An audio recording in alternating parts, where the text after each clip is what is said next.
জেলখানা ছিল। আর এই জেলটিকে বলা হয় পৃথিবীর সবচাইতে ভয়ানক জেল, কারণ এই জেলের ভেতরে এমন এমন কয়েদি এবং গ্যাংস্টাররা রয়েছে যাদের কাছে পৃথিবীর যে কোনো কাজ করাই সম্ভব। তারা চোখের পলকেই মানুষদেরকে মেরে ফেলতে পারে। এমনকি তাদের দ্বারা এমন এমন নৃশংস কাজ করা সম্ভব যেটা কোনো সাধারণ মানুষের পক্ষে কল্পনা করাও সম্ভব নয়। তাই তাদেরকে পৃথিবীর সবচাইতে সুরক্ষিত জেলে রাখা হয়েছে। কিন্তু একবার ভাবুন তো, যদি এই ভয়ানক কয়েদিরা এই সমুদ্রের মাঝখানের জেল থেকে পালানোর চেষ্টা করে, তখন তারা পালানোর জন্য কি কি করতে পারে। আপনাদের কাছে গল্পটিকে যতটা সহজ মনে হচ্ছে, গল্পটি ততটাও সহজ নয়। কারণ দেখতে দেখতে একটি সাধারণ জাহাজ পরিণত হয়ে যায় মৃত্যুর কূপে। জাহাজের মধ্যে চলতে থাকে ভয়ানক মৃত্যুর খেলা।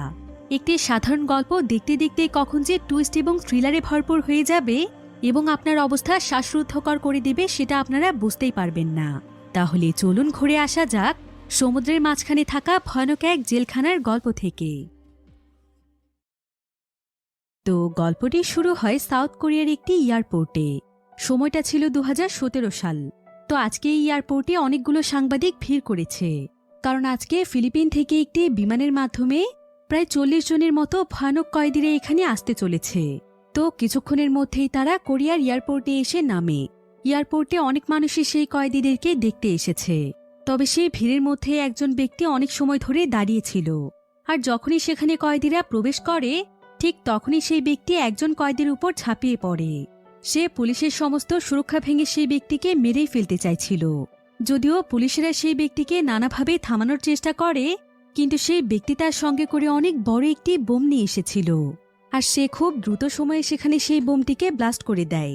তবে এই বোমটি এতটাই ভয়ানক ছিল যে এই বোমের বিস্ফোরণে পুলিশ, কয়েদি, সাধারণ মানুষ সহ সবাই মারা যায়। এই ঘটনার পর প্রায় 5 বছর সময় পার হয়ে যায়। সময়টা ছিল 2022 সাল, যেখানে আমরা সেই সমুদ্র বন্দরটিকে দেখতে পাই, যেটার মাধ্যমে ফিলিপিন থেকে সেই ভয়ানক কয়েদিরা এসেছিল। কিন্তু গতবারের মতো এবারও যেন তেমন কোনো দুর্ঘটনা না ঘটে, তাই তাদেরকে এবার ফিলিপিন থেকে বিমানের মাধ্যমে নয়, বরং সমুদ্রপথে কোরিয়াতে আনার সিদ্ধান্ত নেওয়া হয়েছে। এমনকি তাদের সঙ্গে প্রায় পুলিশের 20টি ইউনিট দেয়া হয়েছে, যাদের মধ্যে প্রত্যেকটি পুলিশে অনেক বেশি দক্ষ ছিল, যাতে করে ভুল করেও কোনো কয়েদি পালিয়ে যেতে না পারে। এমনকি তাদেরকে যেই জাহাজে করে নিয়ে যাওয়া হবে, সেটাও মূলত ছিল পৃথিবীর সবচাইতে সুরক্ষিত জেলখানার মতোই, কারণ সেখানে কয়েদিদের সুরক্ষার জন্য সবকিছুই রয়েছে। আর এই জাহাজটি ছিল একটি কার্গো শিপ। এবার প্রত্যেকটি কয়েদিকে সমুদ্র বন্দরে নিয়ে আসা হয়। এখানে আজকে প্রায় 47 জনের মতো কয়েদি ছিল। এরা সবাই অপরাধ করে বাঁচার জন্য ফিলিপিনে পালিয়ে গিয়েছিল, কিন্তু এখন তাদেরকে কোরিয়াতে ফিরিয়ে আনার ব্যবস্থা করা হচ্ছে। তবে এখানকার প্রত্যেকটি কয়েদি ছিল